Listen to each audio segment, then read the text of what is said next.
السلام علیکم ناظرین، آج ہم ایک ایسے موضوع پر بات کرنے جا رہے ہیں جس نے 20ویں صدی کی سیاست، سائنس اور انسانی حقوق کو گہرے سوالات میں مبتلا کیا، یعنی مائنڈ کنٹرول ادویات۔ یہ ادویات کیسے سامنے آئیں، کن مقاصد کے لیے استعمال ہوئیں اور کس طرح اختلافی آوازوں اور سوشل ایکٹیوسٹ کو دبانے کا ذریعہ بنی۔ آئیے عالمی تناظر میں اس تاریخ کو سمجھتے ہیں۔ ناظرین، آپ میں سے اکثر بیشتر نوجوان ہوں گے اور آپ نے ارطغرل کی ترکش ٹی وی سیریز دیکھی ہوگی، جس میں ارطغرل کے قریبی ساتھی کو صلیبی لے جاتے اور اس کے خیالات اور ذہن کو نشہ آور ادویات کا استعمال کر کے اپنے زیر اثر کرنے کی کوششیں کرتے ہیں۔ دراصل مخالف نظریات کا تصادم جب بڑھ جاتا ہے، مخالفین اپنے مد مقابل کو اپنے کنٹرول میں کرنے کی کوششیں کرتے ہیں۔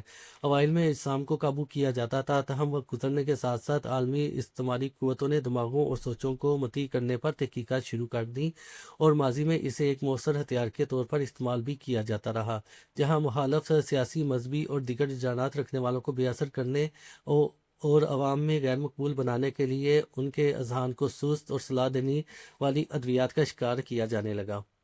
دوسری جنگ عظیم کے بعد دنیا سرد جنگ کے دور میں داخل ہوئی۔ اس زمانے میں طاقت صرف ہتھیاروں سے نہیں، ذہنوں پر اثر سے بھی ناپی جانے لگی۔ امریکہ اور سوویت بلاک دونوں اس تلاش میں تھے کہ انسانی رویے کو کیسے بدلا جا سکتا ہے، کس طرح خوف، اطاعت اور یا خاموشی پیدا کی جائے۔ اسی ماحول میں نفسیاتی جنگ، پروپیگنڈا اور انسانی ذہن پر اثر انداز ہونے والی تحقیق نے زور پکڑا۔ امریکہ کے معروف ترین خفیہ ادارے نے 1950 کی دہائی میں MK Ultra جیسے خفیہ پروگرام شروع کیے، جن کے بارے میں آپ چیٹ جی پی ٹی اور دیگر ذرائع سے تصدیق و معلومات حاصل کر سکتے ہیں۔ ان پروگرامز میں مختلف نفسیاتی طریقے اور کیمیائی مادے آزمائے گئے، جن میں LSD بھی شامل تھا، تاکہ یادداشت، رویے اور فیصلہ سازی پر اثرات دیکھے جا سکے کہ اگر ایک شخص کی یادداشت کو قابو کر لیا جائے یا اس کی سوچوں کو کسی طرح سے خاموش کروانے میں کامیابی حاصل کر لی جائے تو ایسا شخص گویا کہ ایک زندہ لاش کے مانند ہو جاتا ہے، جسے نہ آپ زندوں میں شمار کر سکتے ہیں، نہ ہی مردوں میں۔ بعد میں سامنے آنے والی دستاویزات نے واضح کیا کہ کئی تجربات رضامندی کیے بغیر کیے گئے، جو سنگین اخلاقی اور عالمی قبول شدہ قوانین کی کھلی خلاف ورزیاں تھیں۔ یہ تحقیق محض لیبارٹری تک محدود نہ رہی۔ مختلف ممالک میں اختلافی نظریات رکھنے والوں، جن میں صحافی، سیاسی کارکن اور سماجی ایکٹیوسٹ شامل تھے، کو نفسیاتی دباؤ، بدنامی اور طبی لیبلنگ کے ٹیگز کے ذریعے سے ان کی زبانوں کو ابدی طور پر غیر مقبول و خاموش کرنے کی مثالیں قائم کی گئی، جس کے بعد دنیا ایک ان دیکھے لیکن مضبوط کنٹرول کے تحت آگے بڑھنے لگی۔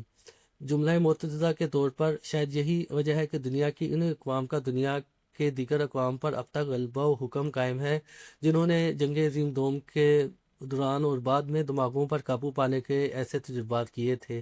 یہ امکانی مماثلت حیرت کا باعث ہے۔ وقت کے ساتھ ساتھ صحافیوں، محققین اور عدالتوں نے ان پروگراموں کو بے نقاب کیا۔ سوال اٹھایا، کیا ریاست کو انسانی ذہن پر اس حد تک مداخلت کا حق ہے؟ سرد جنگ کے دور میں امریکہ اور مغربی دنیا میں دماغی ادویات کو صرف علاج کے لیے نہیں بلکہ کنٹرول، خاموشی اور اطاعت کے لیے استعمال کیا گیا۔ پہلی مثال جیسا کہ ہم دے چکے ہیں MK Ultra ہے۔ اس پروگرام میں لوگوں کو بغیر رضامندی کے LSD اور دیگر نفسیاتی ادویات دی گئیں تاکہ یادداشت، خوف اور فیصلہ سازی پر اثرات دیکھے جا سکے۔ دوسری مثال امریکی سائنسدان فرینک اولزن کی ہے، جنہیں خفیہ طور پر LSD دیا گیا۔ اس کے بعد ان کی ذہنی حالت بگڑ گئی اور پراسرار حالات میں ہلاک ہو گئے۔ یہ کیس آج بھی ریاستی ڈرگ ابیوز کی علامت سمجھا جاتا ہے۔ تیسری مثال امریکہ اور کینیڈا کے نفسیاتی اداروں میں اینٹی سائیکوٹک ادویات جیسا کہ تھروزائن کے استعمال کی ہے۔ کئی مریضوں، خاص طور پر اختلافی یا ناپسندیدہ افراد کو شدید مقدار میں یہ ادویات دے کر سست، خاموش اور بے اثر بنا دیا گیا۔ یہ علاج کم اور کنٹرول زیادہ تھا۔ چوتھی مثال مغربی ممالک میں جیلوں اور ذہنی اداروں کی ہے، جہاں قیدیوں اور ایکٹیوسٹ کو سکون اور ذہن مفلوج کرنے والی ادویات دے کر اعتراف، اطاعت یا خاموشی حاصل کی گئی۔ یہ تمام مثالیں واضح کرتی ہیں کہ جب دماغی ادویات علاج کے بجائے طاقت کے ہتھیار بن جائیں تو انسان مریض نہیں بلکہ شکار بن جاتا ہے۔ تاریخ ہمیں خبردار کرتی ہے کہ ذہن پر کنٹرول آزادی کی سب سے خطرناک شکل، غلامی کی سب سے خطرناک شکل ہے۔